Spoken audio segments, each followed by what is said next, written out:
Hello and welcome to Connect with Chris, where we catch up with distinguished alumni from the Quinnipiac University School of Communications. Joining us today is Chris-Allie Otlowski. Allie is the social media manager for Wesleyan University, where she creates content across all forms of media. Allie, thank you for joining us today. Thank you so much for having me. So tell me about being a social media manager for Wesleyan. What does that mean? Oh, it means a lot of different things.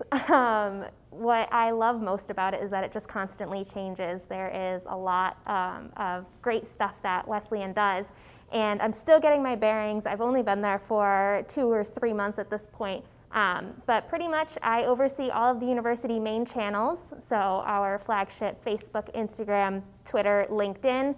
And also I do keep my eye on all of the other accounts, even if they are managed by somebody else, just to bring up any content that maybe we can share on the main channels, any content that we can collaborate further on, and really just be able to exemplify how great Wesleyan is through social media. And are you posting about breaking news, or is this features, and is it across all areas of Wesleyan? So right now, because I'm still adjusting to this new position, I have the opportunity to really do a lot with it. Although, like I said, right now, I am currently featuring a lot of news articles and news stories that are written by Wesleyan about all of the things that's happening around campus, especially during the pandemic.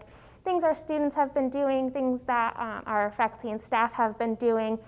My plans are to further strategize how we use each platform and really play into the strengths of the platform. So for example, Instagram is really cool for visuals, and LinkedIn has a lot of great usage for alumni and networking, and Facebook is a great news and just general outreach, whereas Twitter is the hot topic news of things that's happening.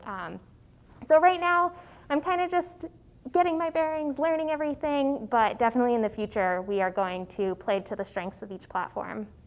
So what's your favorite social media outlet? I have to say, I am an Instagram person just because I love the visuals. I love how creative you can get with it.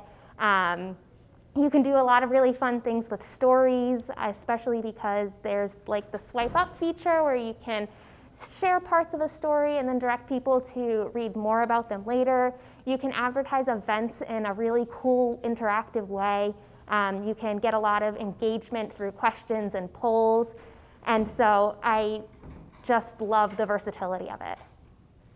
And is part of your job increasing the number of followers that Wesleyan has on social media? I'm not sure if it would necessarily be have that as one of the goals. We definitely want to engage with our current community and reach out to prospective students, but also we want to make sure we're reaching our alumni and reaching really anybody in the community who's interested in what Wesleyan is doing. Okay. And quick question for you about different types of social media that you mentioned. Are there certain stories that are better for Instagram than, say, Twitter or Facebook? I'm not really sure if I would say different stories. I think it's how the story is told. Okay. At Wesleyan, one of the things that I really identify with and that I really like is that there's a lot of weight on how the students make Wesleyan Wesleyan. So it's a lot about the student stories and how the student body makes up what the university is. On Instagram, you can put out a very visual story, and you can actually have a lot of text in the a lot of text in the caption, and that's okay. Facebook is more of a place where you kind of want to link out to somewhere because you don't want to have such a long caption. So I think it's really about what the story, how it's presented. Okay. And tell me a little bit about the tone, because one of the things that I've noticed about social media is that you can be maybe a little bit more irreverent on some social media, but maybe not so on others, like LinkedIn. Is that a strategy that you use? Definitely one of the strategies that I'm going to be developing is a voice for each platform that we have. There is a general overall university voice that we write in for the news articles and for any of our magazine articles. But one of the things that I really want to do is be able to play to each platform's strength. So LinkedIn is a formal networking platform, whereas Instagram is a lot more relaxed and fun. So when I am thinking about a strategy and when I am thinking about the tone of voice for each post, that's what I consider. Okay. And what's the most popular social media for people when they follow Wesleyan? Do you have more followers on LinkedIn, or is it Twitter? Or?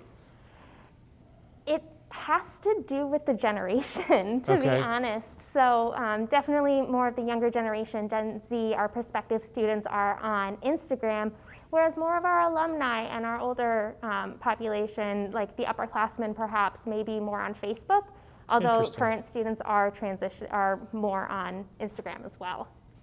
Interesting. So does that help, or does that influence what you post on different social media as well, depending on what the audience is for that social media? Absolutely. We always look at who the target audience would be for each piece of content that we put out there, and we want to make sure that we're speaking to each audience in the best way. When we're thinking about admitted students and where is best to reach them, maybe we want to talk to them more on Instagram, or maybe we want to talk to them in the Facebook group that we have for them. When we want to talk to alumni or present a networking opportunity, that's when we really want to go to LinkedIn. When we want to talk about general university news and how great it is, Facebook and Twitter would be the great place for that. And is the goal to get a post on Instagram or a post on Twitter to go, for lack of a better term, viral? I think that is the bane of a lot of social media managers' existences, just because it's so hard to purposely make a post go viral. Of course, that's the hope for any content that you create. You want a lot of people to see it. You want a lot of people to see the hard work that you put in. But a lot of it happens organically, and if you try and push it in a way that doesn't seem authentic, people are going to catch on to that, and it's going to have the opposite effect. Okay. Favorite social media post that you've done so far? Do you have one?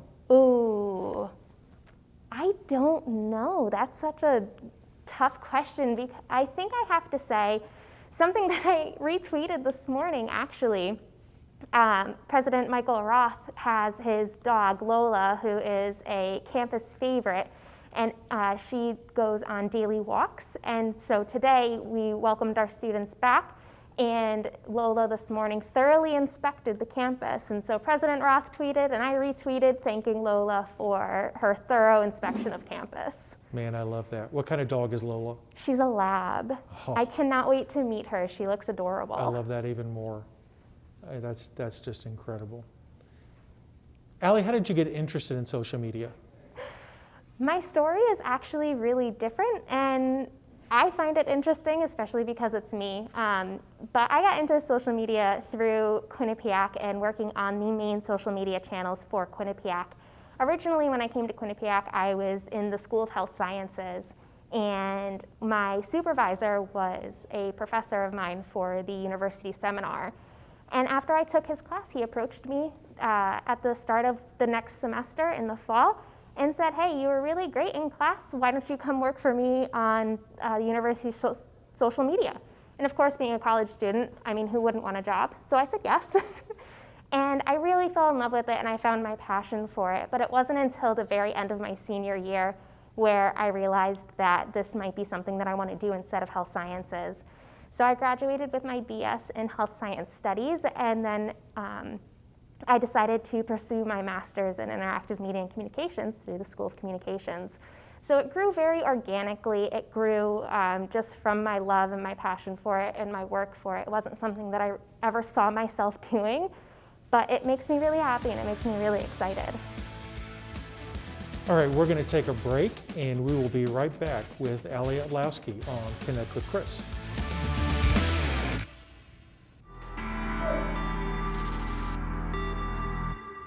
How'd I do?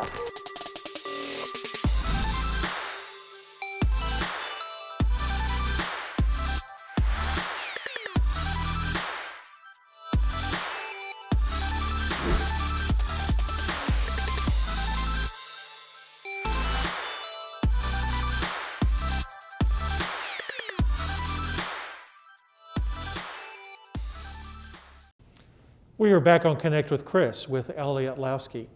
Allie, before the break, you were telling us about how you made the switch from health sciences here at Quinnipiac to coming over to the School of Communications. Take me back a little bit before that.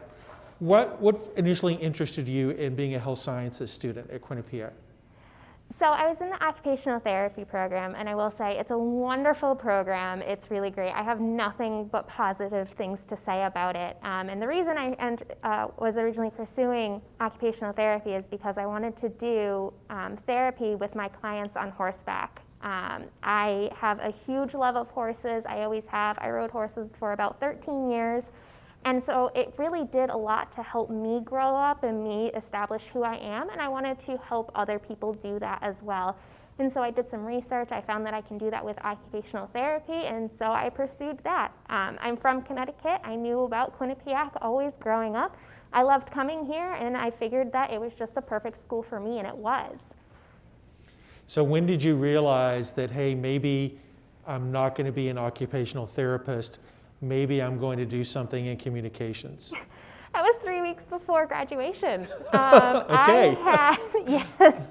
I had kind of an epiphany, and I did a lot of soul searching over a couple weeks. I think it was always kind of there in the back of my mind. I knew that I was good at it, totally tooting my own horn. I knew that I really enjoyed it and really liked it, but I always thought that occupational therapy had my heart, and it still will always hold a special place in my heart. But I just found a new passion in social media. So like I said, 3 weeks before graduation, I'm like, oh boy, do I want to continue on in the grad program for occupational therapy, or do I want to be able to pursue a new passion that I found? And I decided that ultimately I wanted to pursue my new passion. So tell me a little bit about your experience doing interning for the Marketing and Communications office here at Quinnipiac. It was awesome. If I could use one word to describe it, I had so much fun. I learned so much. A lot of my knowledge prior to coming into the School of Communications was practical. So I learned how to create content. I learned how content works on each platform. I learned the differences of each platform. And I had a lot of freedom to create content. I worked with an awesome team. I oversaw a bunch of really great people, and it was really awesome to see them all grow and learn with me. So 3 weeks before graduation, you realize you need to kind of switch gears here. Is that when you applied for the master's program here at the School of Communications? I did take a semester off. I took the fall off to, again, kind of finish my soul searching, because it was a bit of a more impulsive decision, and I did want to be able to make sure that this was what I wanted to do.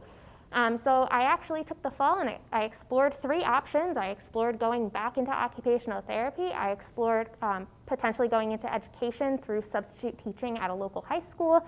I very quickly learned teaching was not for me, at least at the high school level.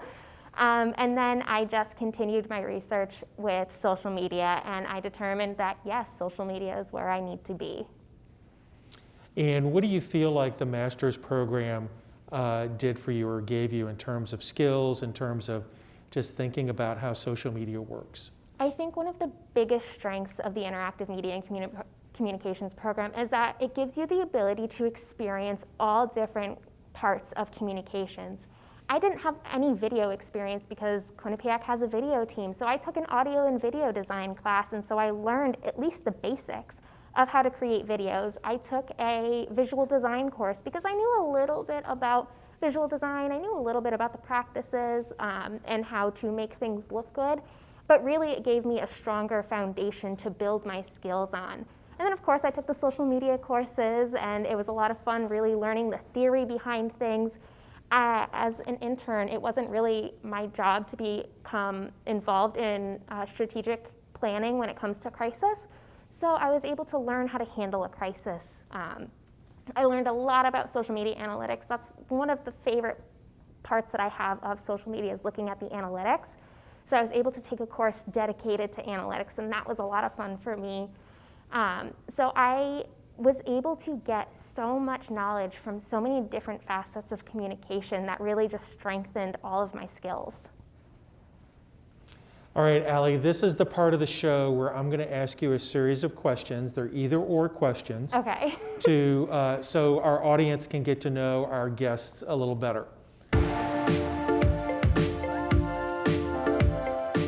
The first question is hamburgers or hot dogs? Hamburgers. And what do you take on your hamburger? I am pretty basic. I just do the meat, cheese, lettuce, pickles, and I do hot sauce. Hot sauce, okay. I was about to say you're a Louis lunch kind of woman until you got to the hot sauce. Yeah, have to have a little bit of spice in there. All right. Mountains or beach? Oh, that's a hard one.